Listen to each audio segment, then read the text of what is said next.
Bueno, en efecto, el personaje de la imagen es Edward Jenner, quien fue un médico inglés que se caracteriza, lo conocemos por ser el descubridor de la vacuna de la viruela en 1796.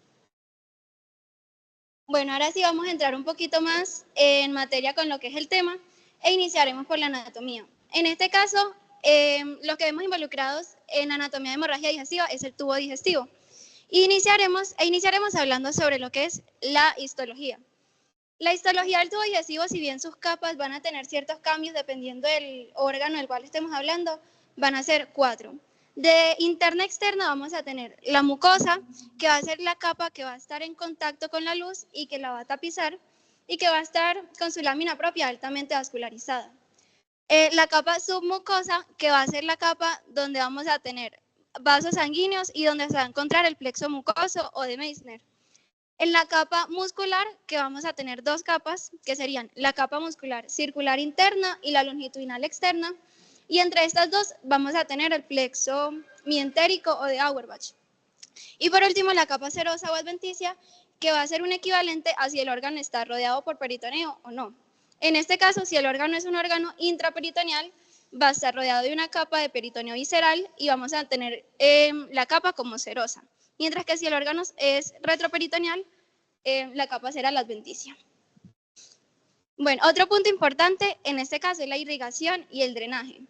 Es importante abordarlo porque según el órgano que vamos a tratar o que se va a ver involucrado en lo que es la hemorragia, vamos a tener unas ramas diferentes que van a ser diferentes para los que son de hemorragia digestiva alta, siendo los órganos que están por encima de la ubicación del ligamento suspensorio del duodeno, donde se va a formar el ángulo duodeno-yeyunal o de Treitz, y las hemorragias digestivas media y baja posteriormente con su clasificación.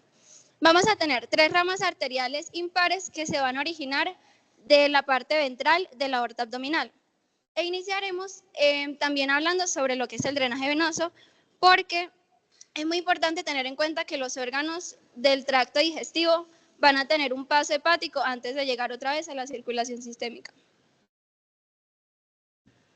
Entonces, la primera rama que vamos a tener va a ser el tronco celíaco.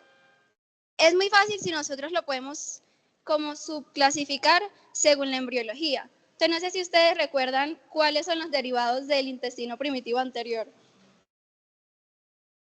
¿Alguno que se acuerda? Sí, pues ninguno. Digan, pues, de arriba para abajo, ¿cuáles son?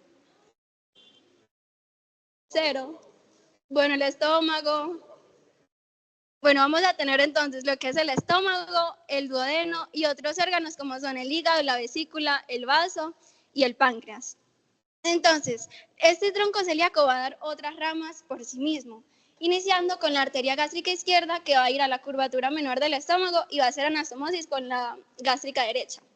La hepática común, que va a sacar otras ramas que son la hepática propia, que también va a originar la gástrica derecha, la gastroduodenal, que también va a originar la gastromental derecha, que va a la curvatura mayor del estómago y se anastomosa con la izquierda, y las pancreatodenales superiores, tanto anterior como posterior. Luego, la última rama del tronco celíaco es la arteria esplénica, que va a ir por todo el borde superior del páncreas y va a originar las ramas pancreáticas, la gástrica posterior, la gastromental izquierda, las gástricas cortas que van al fondo del estómago y las ramas esplénicas. Bueno, la segunda rama de la aorta abdominal para estos órganos van a ser la mesentérica superior. Estos van a ser los derivados del intestino primitivo medio. Entonces aquí encontramos otra vez al duodeno, vamos a tener al páncreas, lo que es yeyuno, ilion, y el intestino grueso o el colon lo vamos a tener solamente hasta la flexura cólica izquierda. Las ramas de esta arteria van a ser las pancreatodenales inferiores, las arterias yeyunales e ileales, la cólica media, que va a ser una anastomosis con la cólica derecha, y la cólica izquierda para formar lo que es la arcada vascular de Riolano, o también conocido como la arteria marginal, la arteria cólica derecha, que va a ir al colon ascendente, y la arteria ileocólica, que va a sacar ramas ileal, cólica, la cecal anterior, que van al ciego, y la perpendicular, que va al apéndice vermiforme. Y por último tenemos la arteria mesentérica inferior, que va a ir a irrigar a los órganos derivados del intestino posterior, que son lo que queda del colon, es decir, el descendente, y la parte, pues la región rectal. Vamos a tener ramas como la arteria cólica izquierda, que les dije que hace anastomosis para formar la arteria marginal, las arterias sigmoideas y la arteria rectal superior. Y por último, lo que sería el drenaje. Esto es muy importante mencionarlo porque si bien cada una de las venas de los órganos los van a ir drenando, no vamos a tener como 3 equivalentes como lo teníamos con las arterias, sino que las venas de estos órganos van a drenar a la mesentérica inferior, a la vena esplénica y a la mesentérica superior. Pero en este caso, la vena mesentérica inferior va a ir a drenar a la vena esplénica. Y esta vena esplénica es la que se va a unir con la vena mesentérica superior para formar la vena porta hepática. Al principio ya lo mencionaba que la sangre tiene un vaso hepático. Entonces, esta vena porta hepática distribuye a los sinusoides hepáticos y posteriormente es a través de las venas hepáticas que va a ir a drenar a la vena cava inferior. Este tema toma relevancia cuando hablamos entonces de las anastomosis portocavas. Entonces, estas las podemos evidenciar cuando hablamos, por ejemplo, de las varices, pues de las venas esofágicas, de las venas paraumbilicales, la vena rectal superior y de ciertas anastomosis retroperitoneales.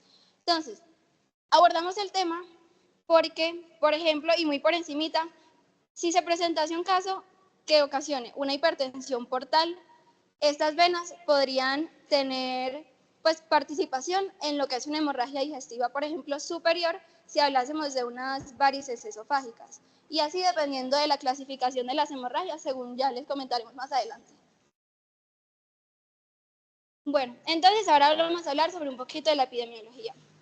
En lo que hemos encontrado en la literatura, encontramos que la hemorragia digestiva del tracto superior va a tener una incidencia anual de aproximadamente 100 a 150 casos por cada 100.000 habitantes, pero que estos datos van a variar según la literatura y según la ubicación. Tenemos que las hemorragias del tracto digestivo superior son más frecuentes que las del tracto digestivo inferior, siendo un equivalente entre 70 y 30% respectivamente. El promedio de edad para las hemorragias van a ser de los 60 a los 70 años, se presentan 1,3 a 1,8 veces más en hombres y aproximadamente el 80% de los sangrados van a ser autolimitados, pero aún así vamos a tener un 15% que va a seguir sangrando copiosamente y va a requerir un manejo en urgencias. Y adicional a esto, aproximadamente el 5% de las hemorragias van a necesitar un tratamiento quirúrgico. Ya sobre el porcentaje de las causas, en hemorragia digestiva alta vamos a tener con un 42% las úlceras pépticas y las erosiones y con un 16% las varices esofagogástricas. En la hemorragia digestiva media, estas solo van a representar un 5% de las hemorragias, pero usualmente se deben a angiodisplasias del intestino delgado. Y por último, las hemorragias del tracto digestivo bajo, que van a ser las principales causas a cualquier edad, la fisura anal y el sangrado hemorroidal. Pero aquí es muy importante tener en cuenta que según el grupo etario tenemos que tener en cuenta otras causas, ya sea al momento de tratar con pacientes mayores o con pacientes jóvenes, como por ejemplo en las hemorragias digestivas bajas graves, donde las causas principales van a ser la hemorragia inflamatoria intestinal y las colitis infecciosas. Bueno, y sobre un estudio de epidemiología un poco más local, que fue realizado en una unidad o en una institución de salud aquí en Medellín, en el año 2018 se hizo un estudio donde se incluyó a 454 pacientes que tuvieron una hemorragia digestiva y los datos que pudieron obtener fueron que la mediana de edad fue de 59.5 años, que se tuvo un predominio masculino, las hemorragias del tracto digestivo superior fueron más frecuentes y que la muerte por sangrado fue de casi el 7%. A estos pacientes se les realizó una aplicación de 3 escalas de evaluación que fueron el índice de Rocan, que lo que hace es predecir los desenlaces de riesgo, tanto de resangrado como de la mortalidad de los pacientes con una hemorragia digestiva superior. La escala de Glasgow-Blatchford, que nos indica el riesgo de resangrado y de mortalidad, y la escala IMS-65, que también nos va a predecir la mortalidad y el tiempo de estancia hospitalaria. Entonces, los pacientes del estudio fueron en un 20% con un índice de Roca de 4, que los clasifica como un riesgo intermedio, un 91% con una escala de Glasgow de mayor a 0, que equivale a un manejo intrahospitalario, y un 44,1% con una escala IM65 de 1, que equivale a un riesgo bajo.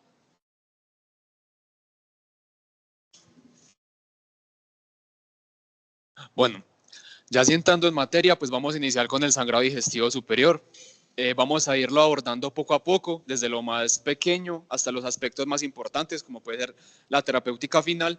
Vamos a empezar definiéndolo. Este se va a definir como el sangrado que se va a originar proximal al ligamento de Treitz, o sea, desde la cavidad oral, cavidad bucal, hasta la cuarta porción del duodeno, que es donde se inserta el ligamento de Treitz y ya pasa a ser yeyuno.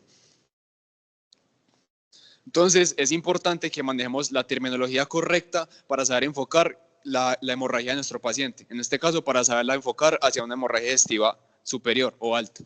Entonces, vamos a tener la hematemesis, que va a ser el vómito con sangre, pero una sangre proveniente de las vías digestivas. Importante tener esa aclaración. Las melenas, que va a ser la deposición con sangre, o esas deposiciones que van a ser negras, que van a ser como de alquitrán, con un olor sumamente fétido. La hematoquexia, esto es importante también tenerlo en cuenta, no solo para la hemorragia digestiva superior, sino también para la inferior. Hay casos en que se presenta una hemorragia mixta y no sabemos cuál es la etiología clara.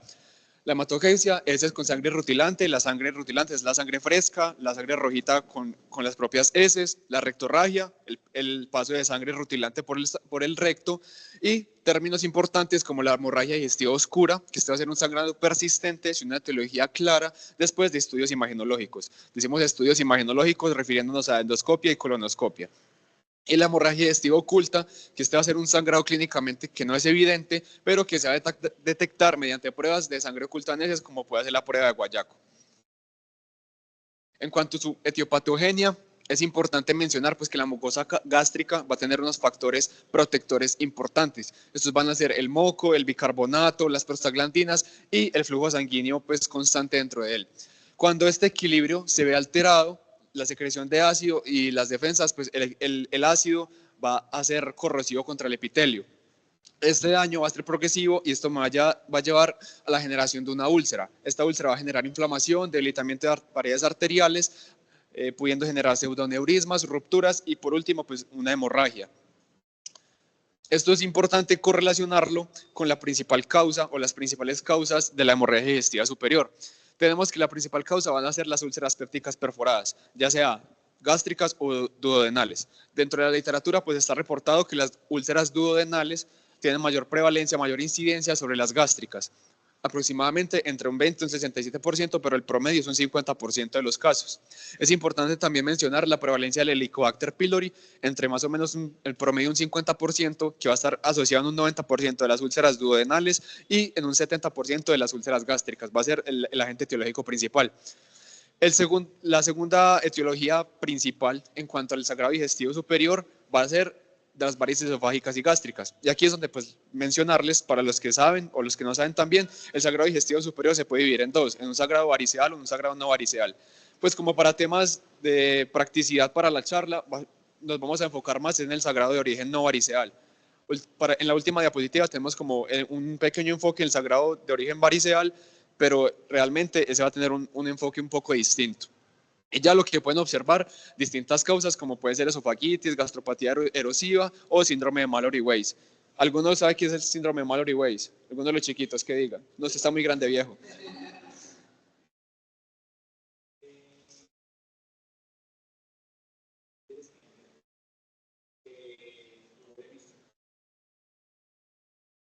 ¿Y sabes cuál es la causa principal?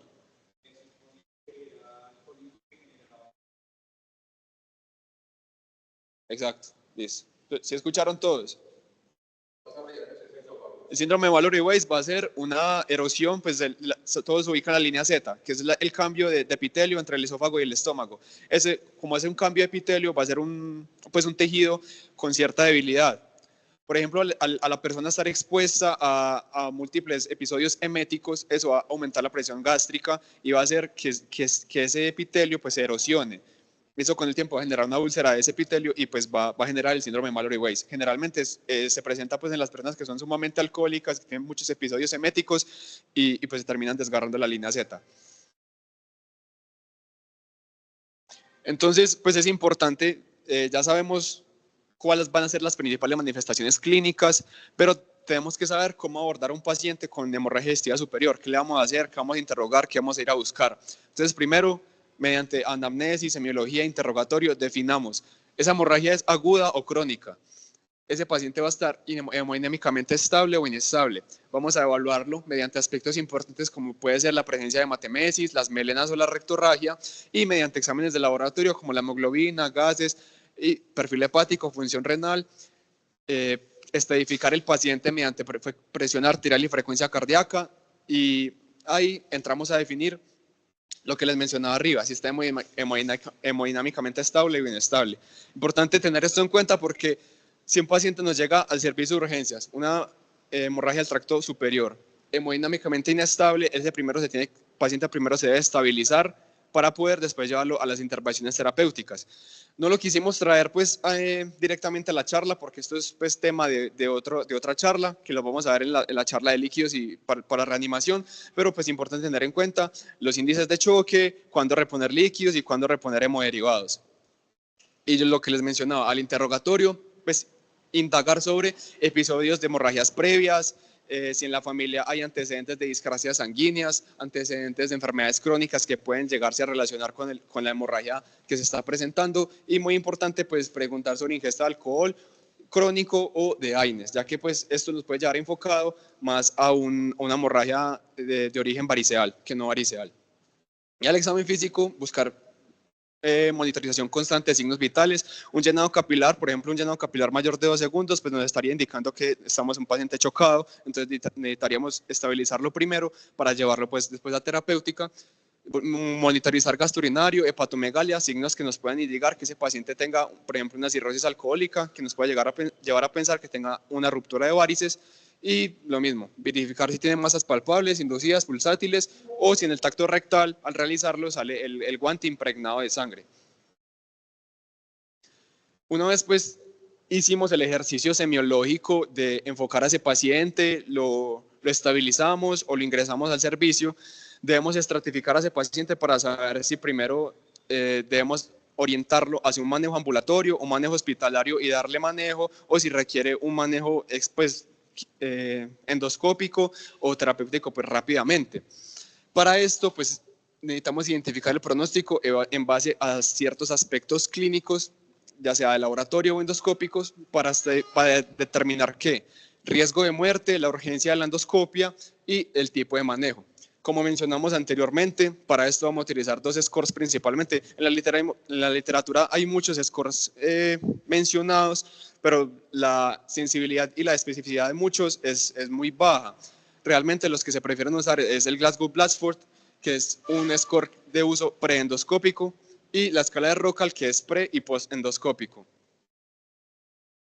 Entonces pasamos primero con el Glasgow-Blatchford. Este nos va a predecir la necesidad de intervenciones hospitalarias, quirúrgicas versus endoscópicas y el riesgo que el paciente va a presentar de muerte.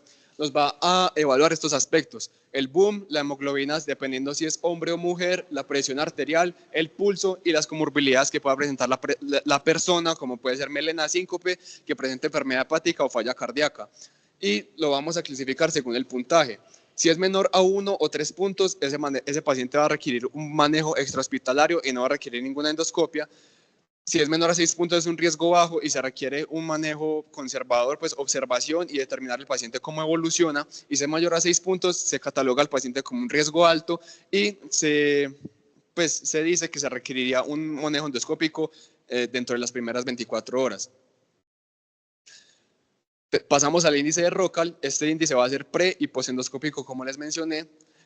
De manera preendoscópica, este va a medir la tasa de resangrado, la necesidad de cirugía y la tasa de mortalidad en ese paciente. Y a nivel posendoscópico va a determinar esa tasa de resangrado que pueda tener la ruptura. Por ejemplo, habíamos mencionado que la causa más común es la úlcera péptica perforada, y eso nos va a medir el riesgo de resangrado de esa úlcera que está perforada. Esto nos va a medir puntos como puede ser la edad, el pulso, la presión sistólica y las comorbilidades. Hasta las comorbilidades va a ser el índice que se evalúa preendoscópico. Ya los estigmas de sangrado y el diagnóstico endoscópico es lo que se suma al posendoscópico.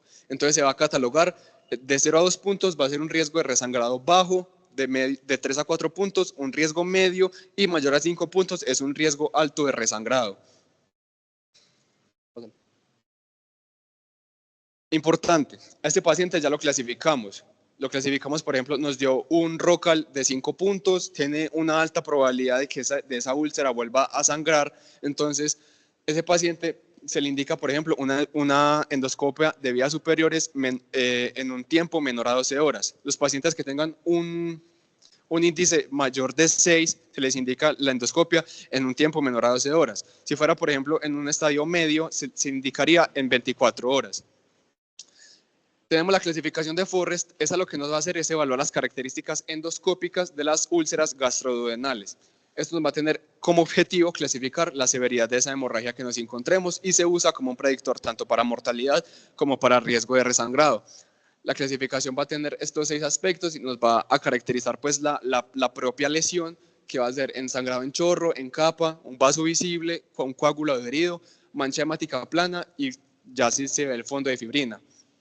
Pásalo. Esta va a ser pues como la clasificación y es importante realizarlo en las primeras 12 a 24 horas, como les mencionaba, luego de una correcta reanimación. Importante que tengan eso en cuenta, que se queden con eso. Primero es importante estabilizar al paciente, asegurar pues los signos vitales y después pasar a la terapéutica. Esta va a ser como aplicado, sí, pásalo, aplicado a la vida real, más o menos como se va a la clasificación de Forrest. Y ya pues yéndonos hacia la terapéutica, vamos a tener que las medidas iniciales, como el enfoque de ese paciente, va a ser tomar accesos venosos para pues, llevar a cabo una correcta reanimación, considerar si el paciente llega a necesitar una vía central. Como sabemos, pues lo vamos a ver más adelante, pero en estos pacientes con un índice de choque alto va a estar indicado pues, los cristaloides para su reanimación. Importante en estos pacientes suspender la vía oral, pues es una hemorragia digestiva superior, sumamente importante suspender la vía oral. Considerar las hemotransfusiones cuando sea un shock grado 3 o grado 4 y el uso de inhibidor de la bomba de protones. Necesitamos pues, asegurar la gastroprotección, ya que se le va a suspender la vía oral al paciente. Y importante definir la endoscopia temprana, menor a 24 horas en los pacientes que tengan riesgo, pero un riesgo no tan alto, y menor a 12 horas en pacientes de muy alto riesgo que se logren estratificar mediante el Glasgow Blackford y la escala de Rocker.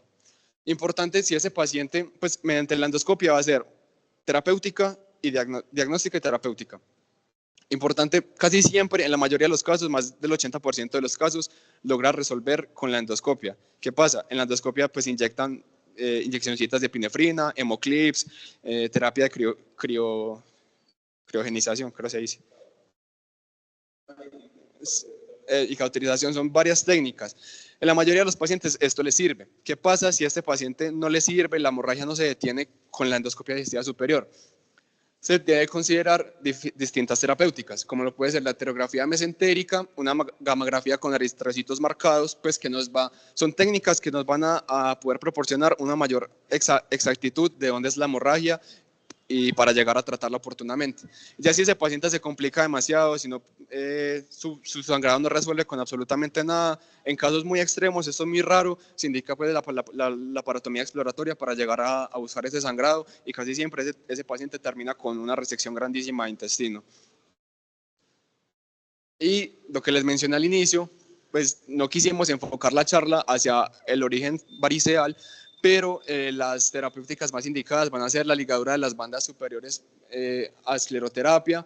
Se indica la terlipresina, pues que este va a ser un análogo de vasopresina, previo al manejo endoscópico y después de las 24 horas. Lo que hace la terlipresina es disminuir la presión portal para pues, hacer que las varices disminuyan. El manejo con los betabloqueadores y los nitritos para la disminución de riesgo de resangrado. Y por último, considerar un chute portosistémico transyugular. Este pues es como el algoritmo que nos proporciona la Sociedad Europea de Gastroenterología. Entonces es un algoritmo que nos define si es un alto riesgo, mediano riesgo, bajo riesgo, de acuerdo a la clasificación de Forrest. Es un algoritmo hecho de acuerdo a la clasificación endoscópica. Entonces nos dicen paso a paso cuál es el paso a seguir.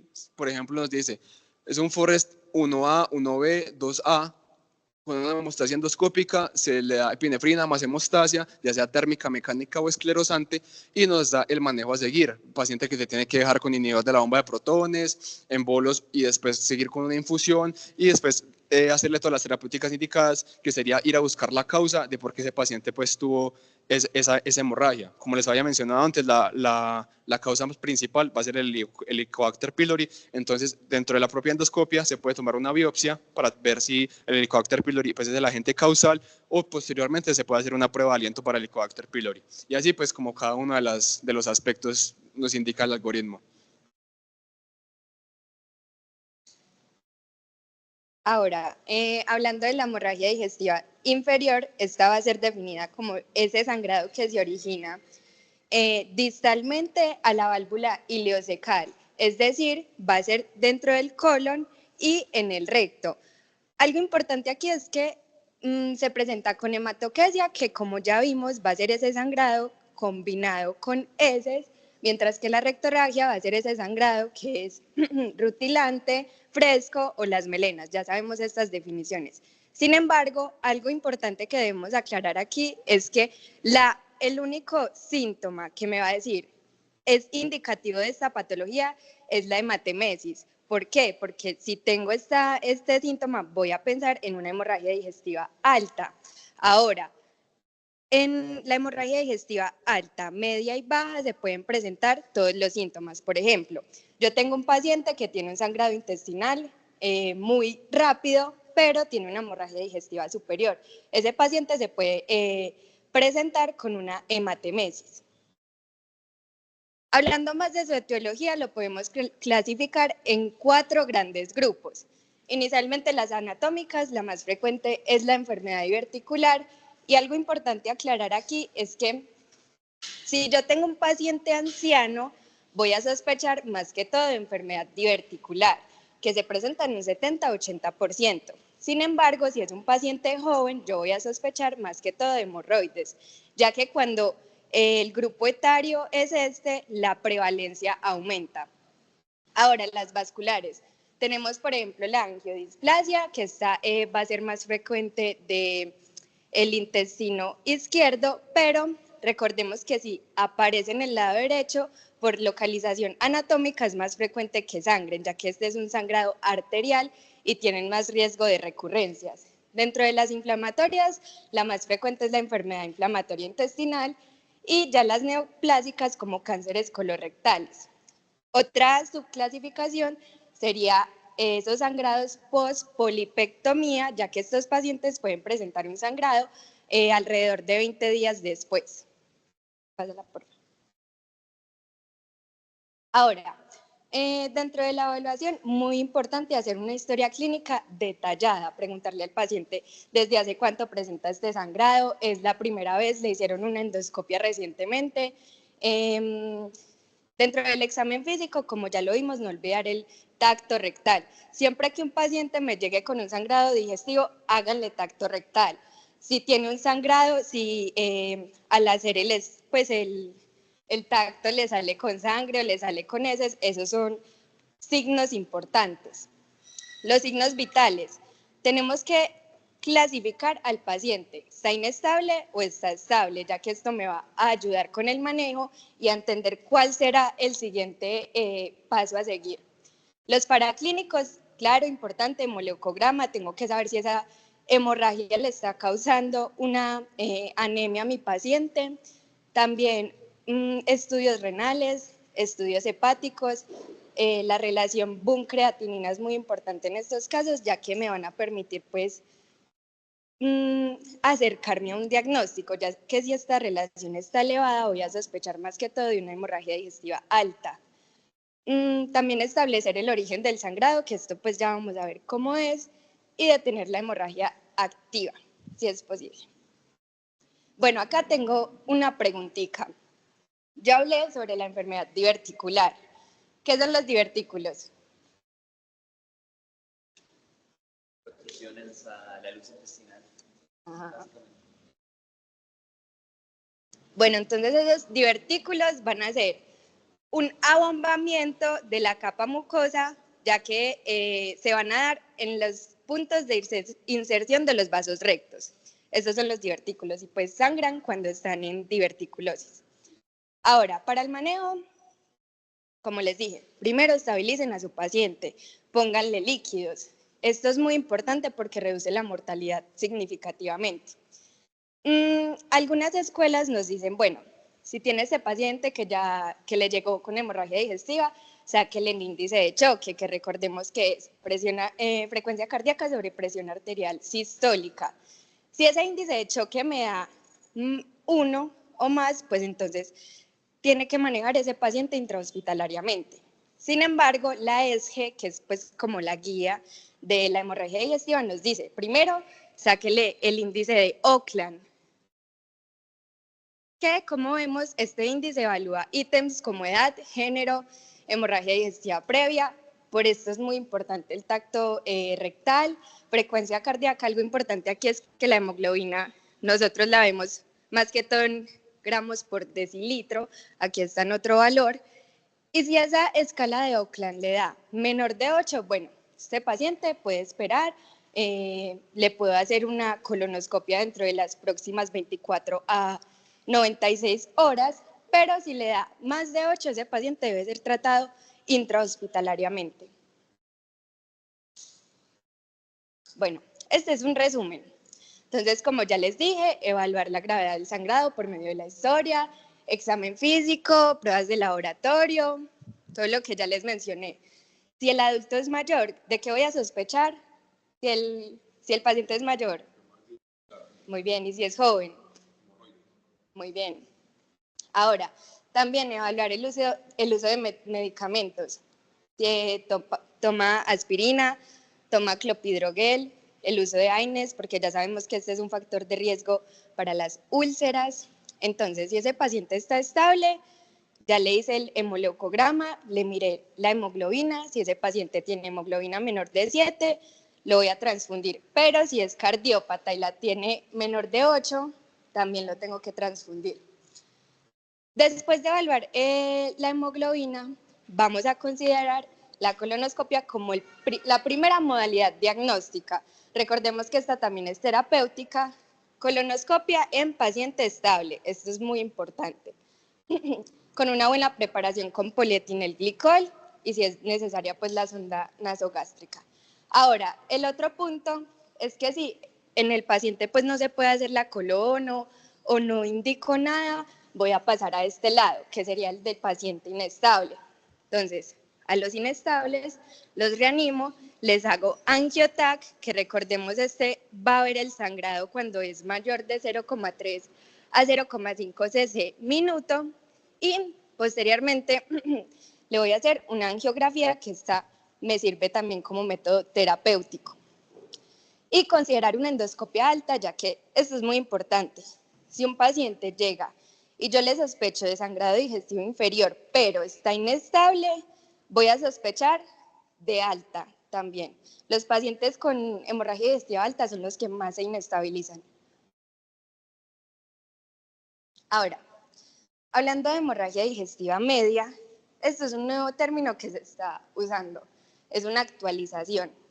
Es lo que antes se llamaba sangrado digestivo oscuro, ¿cierto? Esto es muy reciente, esto apenas se está usando, incluso los profesores a nosotros todavía nos enseñan con oscuro.